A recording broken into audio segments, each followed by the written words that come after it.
मायावती की पार्टी इस वक्त सबसे बुरे दौर से गुजर रही है।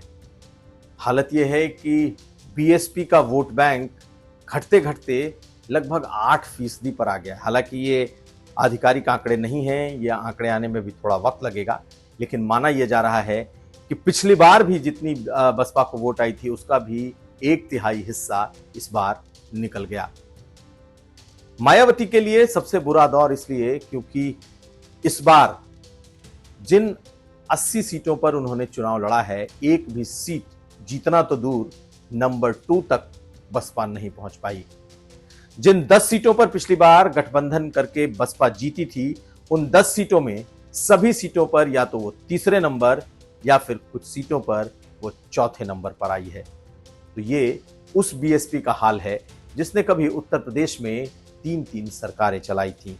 मायावती एक वक्त की सबसे दबंग और सबसे आयरन लेडी के तौर पर जाने जाने वाली ऐसी महिला मुख्यमंत्री थी जिसकी चर्चा लॉ एंड ऑर्डर के लिए देश भर में होती थी।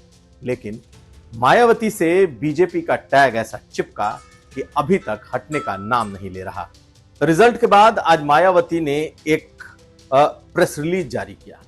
प्रेस रिलीज में इस बात की कहीं कोई चर्चा नहीं कि उनकी हार की वजह क्या है, आखिर पार्टी इतने बुरे दौर में क्यों जा रही है। लेकिन उनके हार की एक वजह जो उन्होंने लिखी वो बिल्कुल आखिरी पैराग्राफ में थी, और उन्होंने लिखा कि बीएसपी ने मुस्लिम समाज पर इतना भरोसा किया और उन्हें सबसे ज्यादा टिकट भी दिए, लेकिन मुसलमानों ने वोट नहीं दिया।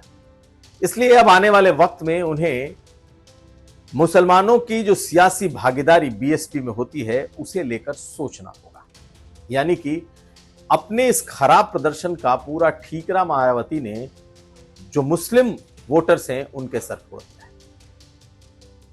सच्चाई यह भी है कि उनका अपना मूल वोटर भी उनसे दूर हुआ है, और जब ये पूरे रिपोर्ट्स आएंगे वोट प्रतिशत के तो शायद उसमें ये रिफ्लेक्ट भी होगा। लेकिन एक बात मायावती ने जरूर दूरदर्शिता से देख ली, वो ये कि उनके भतीजे आकाश आनंद को लॉन्च करने का शायद वो टाइम गलत हो गया और उन्होंने उसे बीच से ही विड्रॉ कर लिया था। हम इसलिए इस बात को कह रहे हैं क्योंकि जब रिजल्ट आया तो उस नगीना सीट को आप देखें जहां से उत्तर प्रदेश में आकाश आनंद ने अपनी रैलियों की शुरुआत की, जहां एक तरीके से उत्तर प्रदेश में लोगों के बीच में मायावती ने अपनी विरासत अपने भतीजे आकाश आनंद को लॉन्च किया था। और जब रिजल्ट आया तो पता यह चला है, साफ साफ ये दिख रहा है कि नगीना वो सीट जहां से कभी मायावती ने अपनी सियासी सफर की शुरुआत की थी, वहां पर न सिर्फ चौथे नंबर पर बसपा रही, न सिर्फ रावण ने वहां चंद्रशेखर आजाद रावण ने वहां 1.5 लाख से ज्यादा की जीत दर्ज की। अगर आप दोनों के वोट का अंतर देखेंगे तो आपका सिर घूम जाएगा।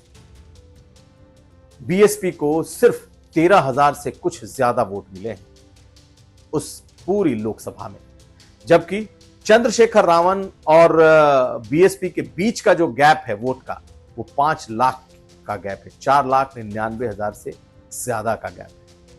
यानी कि बीएसपी के पूरे मूल वोटर को, पूरे वोटर को चंद्रशेखर आजाद ने अपने साथ नगीना में शिफ्ट करा लिया।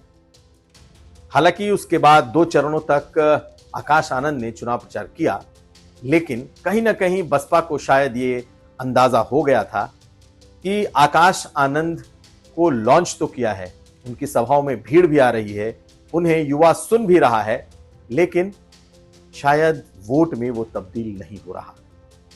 और माना जा सकता है कि ये एक बड़ी वजह रही होगी क्योंकि मायावती ने इसी वजह से उन्हें विड्रॉ किया।